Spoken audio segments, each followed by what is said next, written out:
Have you ever noticed how truth, when it's uncomfortable, doesn't just sting, it lingers?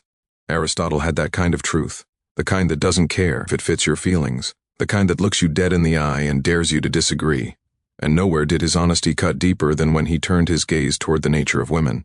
Because while Plato imagined ideals and dreams, Aristotle obsessed over what actually is, how people behave, what drives them, and yes, how men and women differ in ways most would rather not confront. But let's start with this. Aristotle didn't hate women. He simply refused to flatter them. He stripped away the illusions, the poetry, the myths, and asked the question very few men ever ask honestly. What truly governs female behavior beneath the surface of charm, affection, and morality? To understand his brutal truths, you first need to understand the lens through which he saw the world. Aristotle's thinking wasn't built on emotion. It was built on observation. He believed everything had a purpose, a telos. The knife's purpose is to cut. The seed's purpose is to become a tree, and every living thing has a role in the grand order of nature. To him, nothing existed without hierarchy or function, and when he applied that logic to human beings, he saw man and woman not as equals in purpose, but as complements in nature, with one leading and the other following. That idea alone already feels like a slap in the modern world's face, but the uncomfortable part isn't that he said it, it's how much of it still echoes quietly today. See, Aristotle described women as a mutilated male. At first glance, that sounds cruel, almost absurd. But in his philosophy, it meant something different than what it sounds like now. He wasn't talking about moral or spiritual inferiority. He was talking about potential.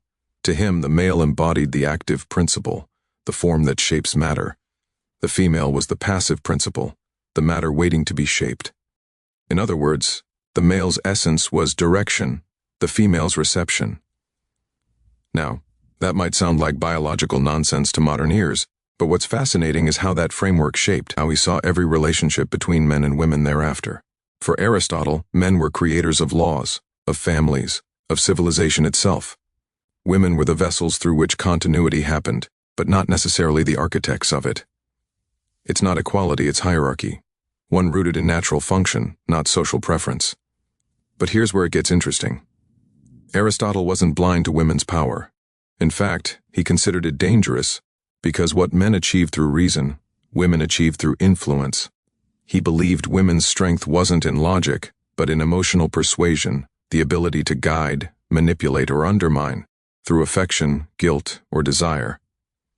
He warned that men who failed to master their own emotions would inevitably be ruled by women, not through force, but through the quiet tyranny of charm.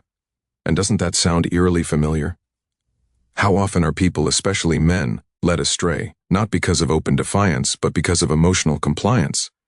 Aristotle would say that's exactly the natural order playing out. Not a battle of good and evil, but a balance of power between reason and feeling. He thought of women as more cunning in private matters and more obedient in public ones. That wasn't an insult, it was a description.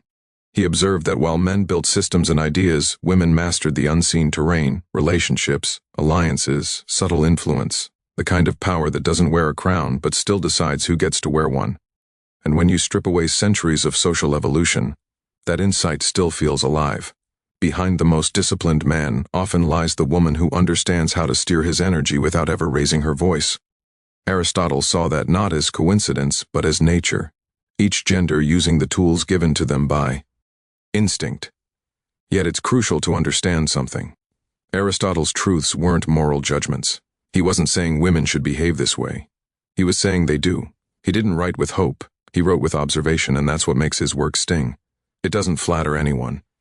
For him, the moral question wasn't whether this balance was fair. It was whether it served the function of society. And for Aristotle, stability always came before equality. The household, the polis, the empire, everything needed order. That meant everyone had to play their part, even if that part wasn't glamorous. To Aristotle, chaos came when people tried to live outside their nature, when emotion tried to rule reason, or when passivity tried to command authority. It wasn't about oppression, it was about alignment with one's essence. Now imagine how that thinking plays out in the context of love and marriage. Aristotle didn't romanticize marriage as a union of souls. He saw it as a contract of functions. A man provides rational leadership. A woman provides continuity and nurture. Each needs the other, but in different ways. But here's where his honesty hits a nerve. He believed that love, if left unchecked by discipline, could destroy the hierarchy that kept order. A man ruled by passion, in Aristotle's view, becomes less of a man, because passion in his mind was the realm of the emotional, the very thing he associated with feminine nature. So when a man gives himself fully to passion, he's not expressing his masculinity, he's surrendering it. That's why Aristotle, like Machiavelli later, warned against emotional governance. Love may beautify life, but unchecked love erodes power, and in that observation lies something disturbingly timeless. Modern culture romanticizes equality in love, mutual control, mutual vulnerability. Aristotle would have called that idealistic nonsense. He believed one must always lead, and the other must always follow, not because one is better, but because balance demands direction. He'd argue that when both try to lead, chaos follows. When both submit, stagnation follows. Nature abhors symmetry. It thrives on polarity. Just as the sun guides the moon, so must one govern and the other reflect. Cold maybe, but from a philosophical lens, painfully coherent. But Aristotle didn't see women as powerless victims of this order. He saw them as masters of adaptation. He noticed how women, even when confined by law or custom, learned to navigate within those limits with astonishing intelligence. He compared it to water. It always finds a path, even when blocked. If man is fire, straightforward and consuming, woman is water, soft yet unstoppable, shaping stone over time. To him, that adaptability was both admirable and dangerous, because while men fight battles openly, women wage them silently. The man wins through victory, the woman wins through endurance. He also spoke about women's relationship to virtue. Aristotle argued that while men pursued virtue as a form of excellence, courage, wisdom, temperance, women's virtue was measured differently. A man's virtue was in conquest of the self. A woman's in harmony with her role. In other words, virtue wasn't universal, it was functional. That's one of his most controversial ideas, even more so than his views on leadership. He didn't believe in one moral standard for all. He believed that what is good depends on one's purpose.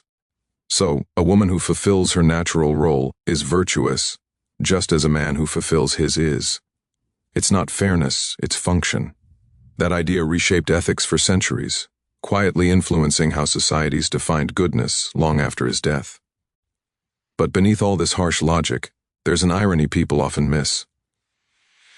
Aristotle didn't view women as unimportant, he viewed them as indispensable. The tragedy, he thought, was that nature made them vital but not dominant. They sustain life, nurture civilization, and emotionally balance men. But their influence thrives best in shadow, not spotlight. And he saw that as both beautiful and cruel. Beautiful because it creates harmony, cruel because it traps brilliance behind softness. That's the paradox he never solved. And maybe no one has. Aristotle believed that women's greatest danger wasn't in their weakness, it was in their power to disguise it.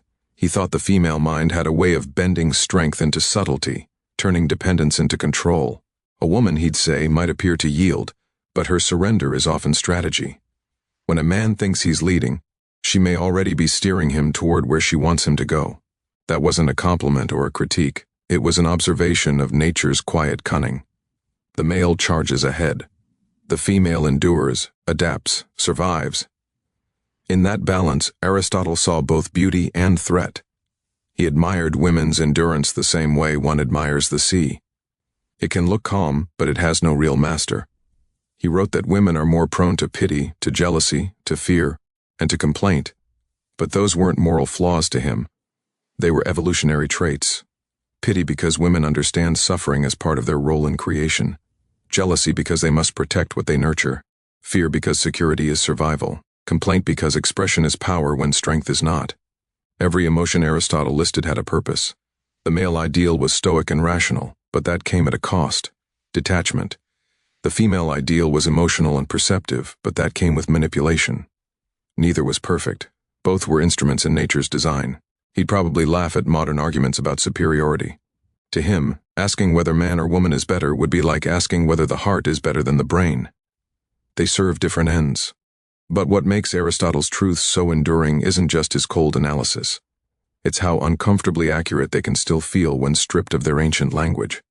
Think about the way attraction works. He said men are drawn to women's beauty not because it's divine, but because it's symbolic. It represents vitality, fertility, order and chaos. It's nature's reminder that life wants to continue. Meanwhile, women are drawn to men not for beauty, but for potential, the capacity to provide stability, to dominate, to lead. Desire, in his view, wasn't random. It was negotiation between nature's two imperatives, survival and selection. That's not romantic, it's brutally mechanical. But it explains why attraction so often defies logic, why what we want and what we say we want rarely match. For Aristotle, logic governs thought, but nature governs desire. He saw women as creatures of the present and men as creatures of the future.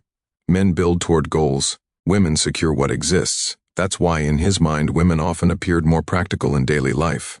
They sense threats, anticipate moods, protect stability. Men, chasing ambition, neglect what they already have. The tragedy is that both are blind in opposite directions. She fears loss, he forgets contentment. And Aristotle would say that's why relationships are never truly balanced. There are constant negotiations between those two instincts. The man builds kingdoms, the woman guards them.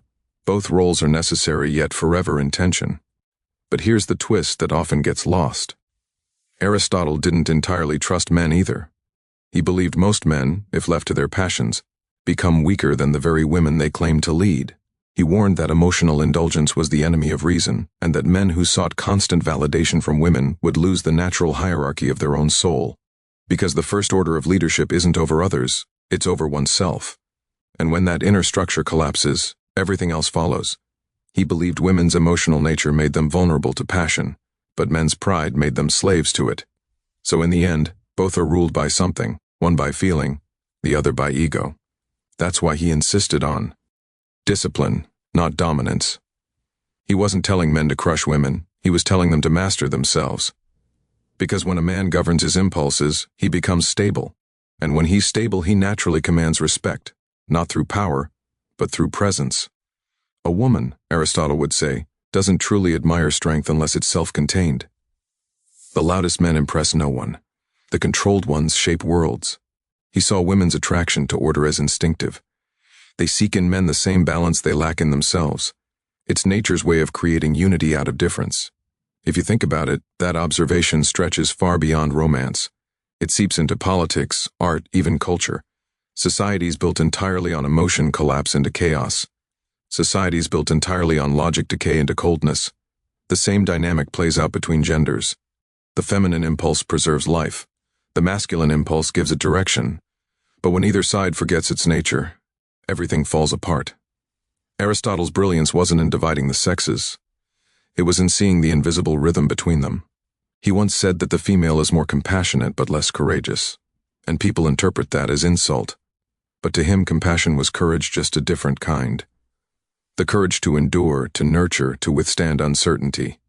He saw women as stronger in the realm of emotion, weaker in logic.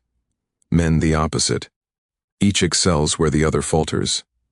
The tragedy, he thought, was that both mistake their strength for superiority. The woman thinks her emotional insight gives her control over truth. The man thinks his reason gives him control over reality. But both are prisoners of nature's design. They can influence each other, but never truly escape what they are. And yet Aristotle also knew that when these forces align, civilization flourishes. A man's vision without a woman's grounding becomes tyranny. A woman's empathy without a man's discipline becomes indulgence. The balance of those natures, the fusion of logic and emotion, is what creates not just families but cultures. He saw it in politics too. A nation governed only by male reason becomes cruel and rigid. One governed only by feminine empathy becomes chaotic and weak. The harmony of both is rare, which is why stability is rare. It's easy to dismiss Aristotle as a product of his time, but that misses the point. His ideas weren't political manifestos, they were mirrors. He forced humanity to look at itself without the comfort of moral slogans. He wasn't saying what should be, he was describing what is. Whether that truth offends or fascinates depends on the listener's honesty, and that's the part that makes him dangerous. Because once you hear him clearly, you can't unsee the patterns he describes.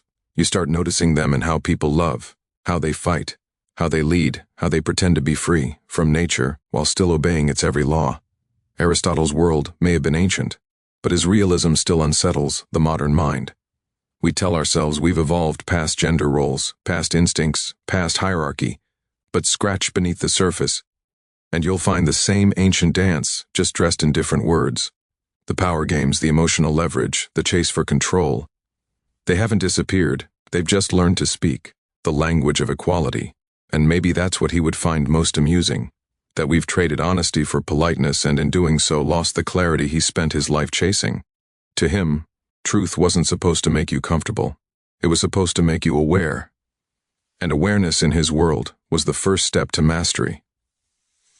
He'd argue that men and women can't truly coexist in harmony until they stop pretending their natures are identical. Equality, he'd say, doesn't mean sameness, it means balance. The same way a bow needs tension to shoot straight, men and women need difference to create strength. Remove that tension and everything falls slack.